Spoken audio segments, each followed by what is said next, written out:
Hey, welcome back to the channel, and today we have a very special guest. I don't think y'all was expecting this one.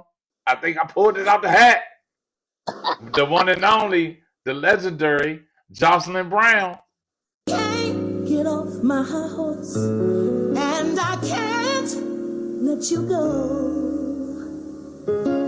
You are the one who makes me feel so real. Welcome, Hey, welcome. cousin. Hey, what's happening? How you doing today? Oh, I'm all right. Hanging in there. Hey, that's all we can do. Hang by the tree. That's right, baby, for sure. Can you let the people know where you grew up at?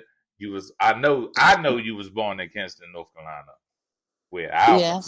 family from, but let the people know where you was born Yes, I was born in Kinston, North Carolina, as you said, in the 50s. And I lived in the country from from Kinston to another part of Lake Grange, North Carolina, at. and going into the woods and stuff like that. So I'm a country girl, farm girl. Yeah. And you grew up surrounded by music and powerful singers. What do you Yes. remember most about those early days that shaped your love for performing? Well, watching my uncles and aunts and my grandma, how they sang together, Mm-hmm. how they sang old spiritual songs and interpreted them into something that you could hear and appreciate, especially when it came from a family group. Mm-hmm. And hearing the different harmonies, understanding, and folks that played guitars and all that kind of stuff. My uncles, they all had their piece of the pie as far as what their favorite instrument was that they used and they could handle. Mm-hmm. And watching all of that stuff go down by sitting in the middle and watching everybody doing what they do the best with music. Oh. And and you have an aunt. You have an aunt Barbara and you have an aunt Brenda. Well, I, I said that wrong. You have two aunts, Aunt Brenda and Yes. Aunt Barbara. Yeah. And how did that connection? And Aunt Barbara was connected to ecstasy, passion, and pain. One for granted. And remember what my mom always told me. Ooh. So Right. how did watching their careers influence your own path as an artist? Well, the struggle for it was, first of all, we church folks. Hmm. And my grandmother did not want to hear nothing about no mess like that. But to mention the fact that it was something that inspired the family to know that we all had a different road to go. My grandmother did not want her children to sing secular music, Hmm. but secular music kind of took its own kind of a route. In the South, my aunt Barbara, my two aunts, my aunt Barbara and cousin, not Brenda, they sang around town and did little duet harmonies and stuff.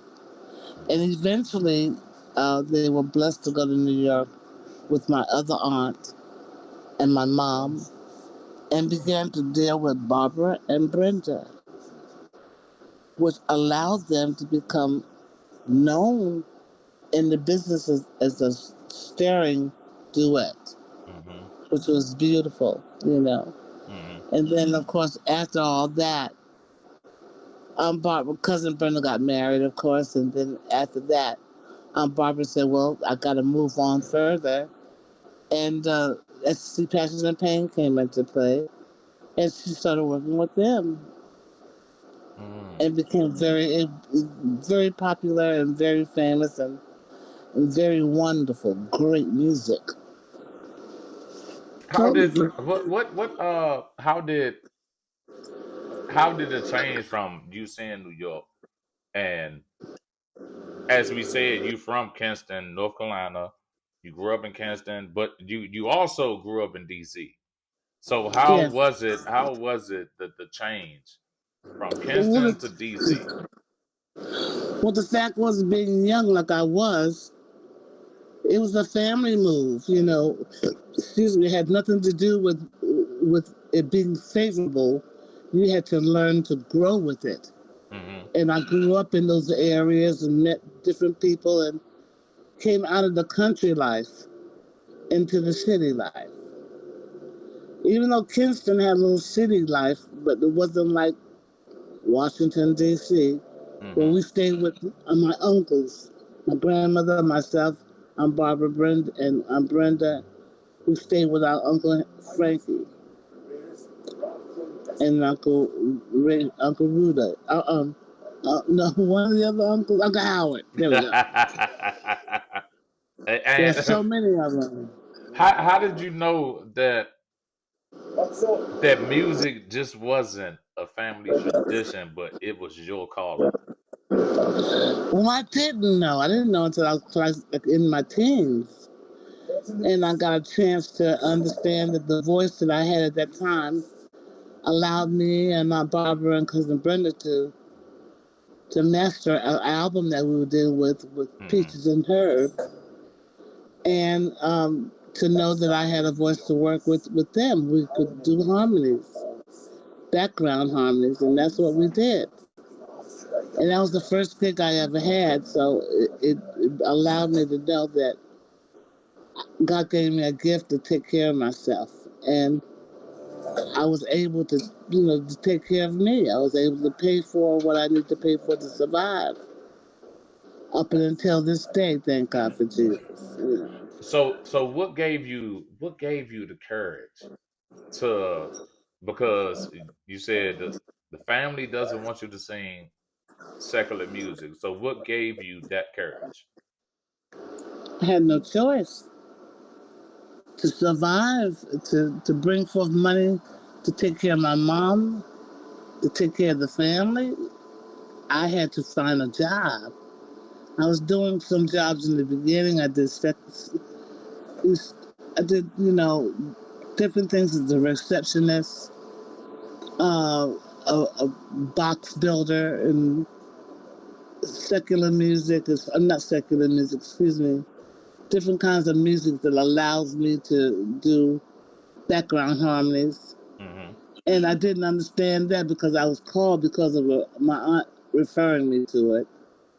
So I did the gigs on the cuff and received a certain amount of money to do them, and allowed me to move further. So your rise, you sung gospel, R&B, disco, Yes, funk, yes, dance. That's legendary. yes, So baby. what was the biggest challenge that you faced entering the industry as a young female vocalist? Doing the background work, being a background singer. You had to go in and, you know, get an invitation to come in and try out for these groups to see if you can get through. And that was the situation. I was blessed to have a certain crew of people around me that always called me in to do background work, in which allowed me to know that I could hang, I could do the singing and stuff.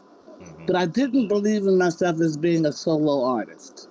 Um, I wasn't trying to get into the business to become a solo artist. right. I got in the business to perform work that Hmm. allowed me to survive.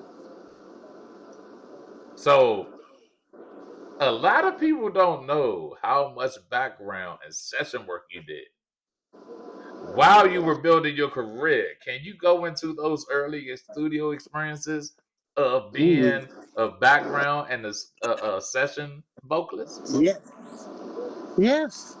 Singing behind people like Roberta Flack, Oh, singing behind people like John Lennon, oh, hello.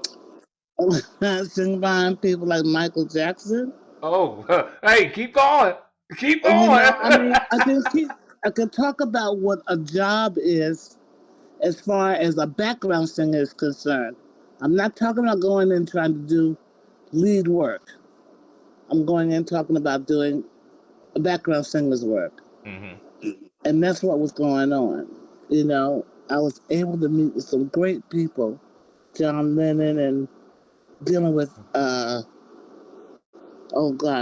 George Benson and Mm-hmm. Patty Austin, and different folks that were of different levels and had great things happening around them with their music, which was another opportunity for me to see the road to get to a destination of being able to have product or music to possibly sell, Mm-hmm. so that I could survive on another level.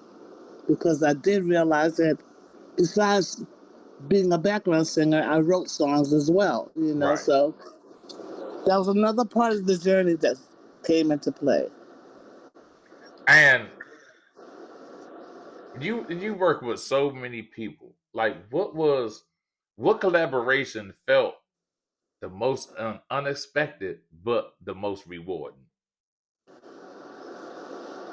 Bette Midler. That's that movie that I bought just because you was in it.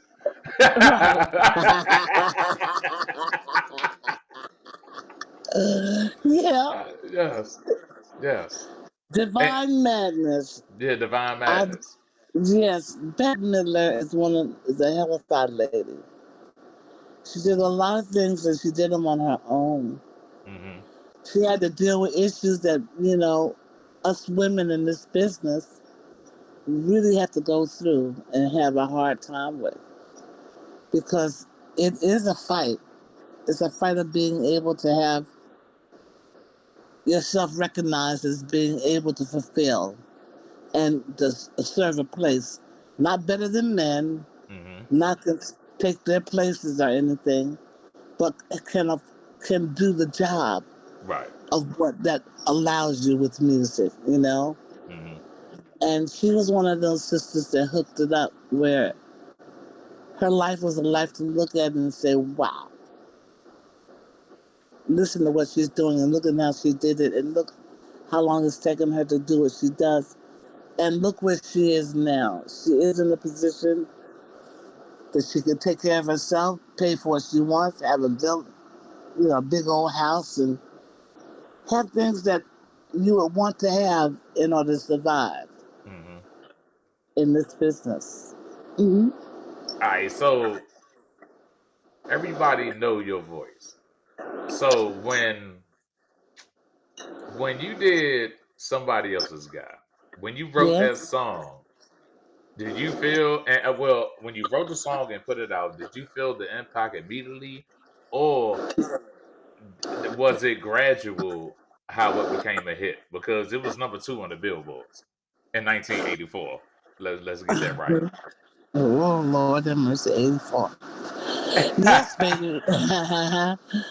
The fact is that I have been going around doing background work and all this kind of stuff, and I have been hooked up doing live shows. I had done a live show with a band I created.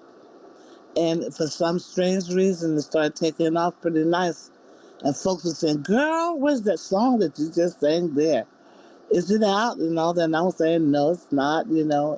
It's a house song. It's a home song, one that was done here. Oh, you got to put that out. So I got an opportunity to try and put somebody else's guy out there. And unfortunately, there was a lot of unnecessary mishaps with it. But through that mishap and stuff, I was able to allow folks to hear Hmm.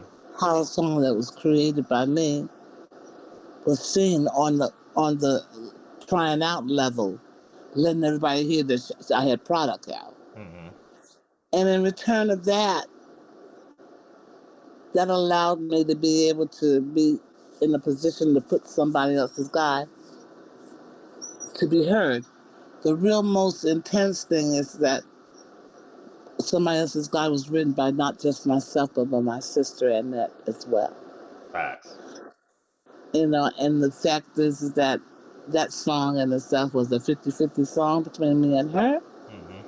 And we went as far as it could go. Now, it got taken away from us on the level of the people that were working with, who told me that they knew what they were doing, and they did not. But in return of that, they took the money, they made the money, and we did not. My sister and I were going to court back and forth with this, and it still didn't turn out where they owed us. They were in default for trying to be the publishers or the writers, because they were not. I was, and my sister. But in return of that, somebody else's guy went into the ears of the people, Mm-hmm. and the people was the reason why that song exists. So from your experience, from somebody else's guy, Mm-hmm. what advice can you give to a young artist, to a young musician, to don't get into that position? Well, nothing happens overnight. And you have to know where you're going, what you're going to do, and who you want to talk to. Mm-hmm. It's hard sometimes to find the right person. But even if you find the wrong one, you might find a right one in the middle of of that bunch. Mm. Unfortunately, that's sometimes the way it goes. You're going to have to understand this business is not about you. It's about your voice, your words, Mm-hmm. and your music. That's what it is that they're going to take. And how does it feel? It feels like You you're being you've been ripped off. you've been sampled a lot. And Yes. how does that feel? Specifically, if y'all don't know what I'm talking about, one of the most famous lines is "I got the power." So you've been sampled a whole lot. How does it feel that the new generation hears your voice, but not necessarily know where that voice came from, or to know the name behind the voice?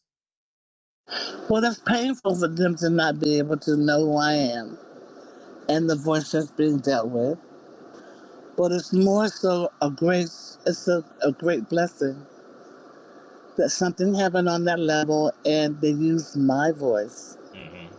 to make it happen. I'm grateful to that, but I'm sad because of how the business is. Right, right. That's crazy. Hmm. That's crazy. But you have to But learn to survive. yes, You yes, can't stand still with that. You can't just stay there and say, well, they did this to me and I can't do nothing else. That's a lie. yeah. Because I I Because pre I previously seen you doing a concert, and it was packed. It thank was a you, nice Jesus. day. It was a nice day. It was a lot of people out there, and you Yes, sounded beautiful. yes. Yes, yeah. So I wanna get into, like, what's the craziest thing you've seen in the music industry? Prince dying,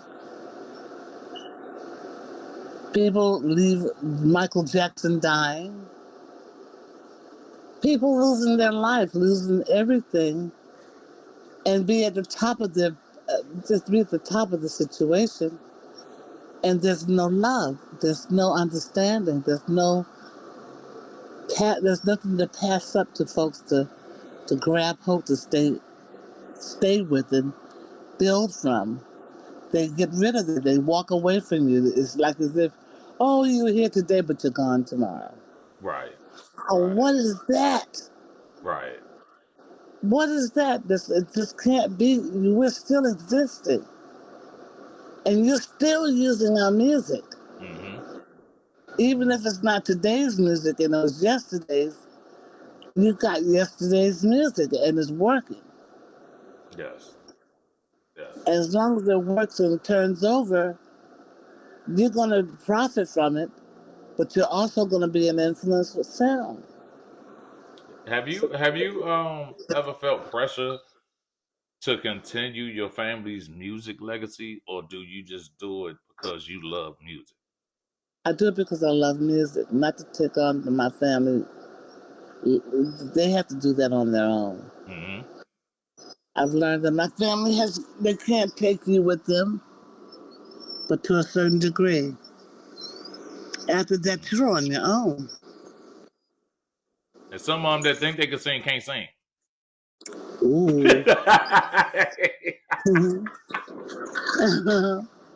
It's kind of hard to talk on that level because you don't want to hurt nobody's feelings. But they're going to put themselves in a position wherein they're being lied to about what they're able to handle, and find out eventually through ill working conditions, they'll put you out. They'll let go of you, and they'll say at the end of the day, well, you weren't worth it anyway. Right. And how could they? What do you think is the biggest misconception about being a vocalist in the dance and soul genres? Say that one more time. The biggest misconception about being a vocalist in the dance and soul genre. Okay, there we go. Well, first of all, dance has nothing to do with vocalists. It's about the work you do. And if you're not a vocalist that can interpret and show and express feelings and express the song, what are you doing? Because if you don't be able to inspire the situation, it will be taken away from you. And you will not be acknowledged. And house music and dancing and singing together, if you want to be cabaret, fine, go for it all you want. But know what you're doing and knowing what way this is going. Your product has to be heard. And it's got to be heard through a record or through live performance. That's the only way it's going to be heard. And it's up to you what you want to do. Make the record. Put a record out. Understand what it is to do that before you put it out. And do it on a level wherein the public gets a chance to say something to you about your product. Right. So how do you stay inspired after so many years of recording and performing? You have to. Well, why are you performing? You don't feel it. You know, you don't have it in your heart. I mean, God gives you a gift. And that's a gift that no one can ever take away from you. And that's interpretation of how you feel a song should go or how a song goes. You're teaching somebody something. You're sharing with the world another way. Are there any artists that you haven't collaborated with that you want to collaborate with? Because your voice, hey, I want to let y'all know right now, her voice still sound like the album. Facts. No question. There's people that I want to work with, Mason Lee from Incognito, to work with. A few of them have passed on, so it's kind of hard to talk about them. But we're talking about those that are doing the same kind of stuff I'm dealing with, Right. I love to collaborate with them. When somebody look up your name when they Google you, they hear your song for the first time, and somebody Google you, what do you hope they understand about your artistry and your contribution to music? I hope they understand that I'm a Southern black girl that has a gospel R&B interpretation of performance. And that's a blessing that God has given me through spirit and feeling, because it's the Spirit of God that works with me on stage. And to be able to take that and that be an initial door opening for folks to understand what it is to be real about their music, to be real about their life. Yes. If you could say something to your younger self before before your first single, number 2 in 1985. Let me say that. I mean 1984. Somebody else has got number 2 on the Billboard, 1984. What would you say to your younger self? What advice would you give your younger self? Take it easy, calm down, work with this a little differently, and be prepared to what you have to deal with. The business is not easy, you know, so. Mm-hmm. And I gotta ask you this, because I always wondered this. How does it feel to be the first Black woman to sing the national anthem at an NFL football game at Wembley Stadium? How does that feel? It makes you feel humbled. Thank you, Jesus, that I was picked to come and perform. But the best part about it as well is all the American brothers was there. They had a chance to live on English soil for a few minutes, but they still were fantastic. Yes. So I'm gonna be wrapping it up, but because I don't want to hold you. You know, the time is valuable. But what does power mean to you today after all that you have accomplished? What does power mean? Yes. Wow. Power means God. Once you have him in your life and allow him to be the controller and not you, you should see what happens afterwards. Because once he takes control, you just have to sit in your seat and put your safety belt on. Yes. Yes.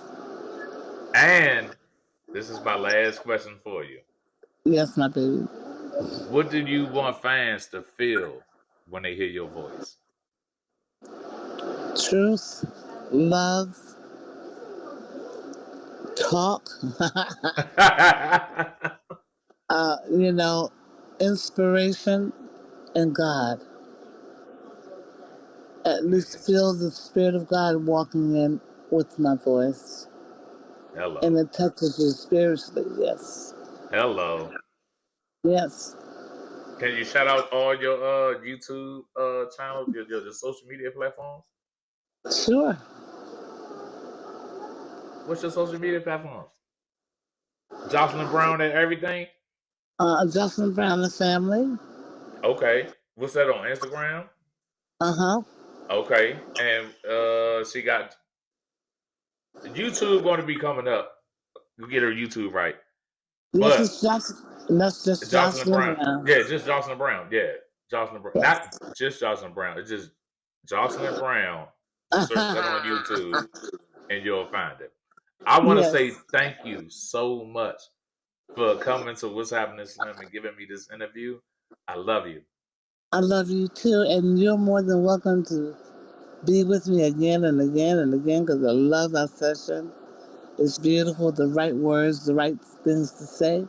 Yes. And I'm grateful that it's my family talking to me. Yes. Yes. You know, and we can do it together. So thank you, my love.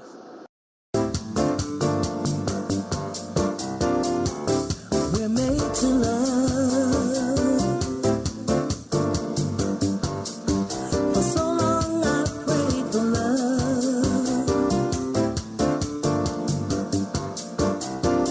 'Cause in my life it feels good.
Yuletime carols being sung by a choir, and folks dressed up like Eskimos.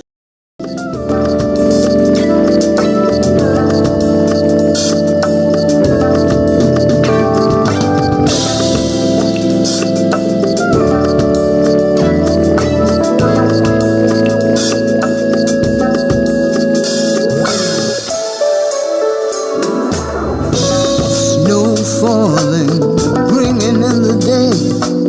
All I'm waiting for, and the doorbell rings. And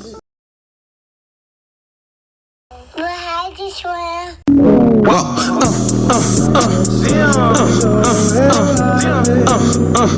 You know me.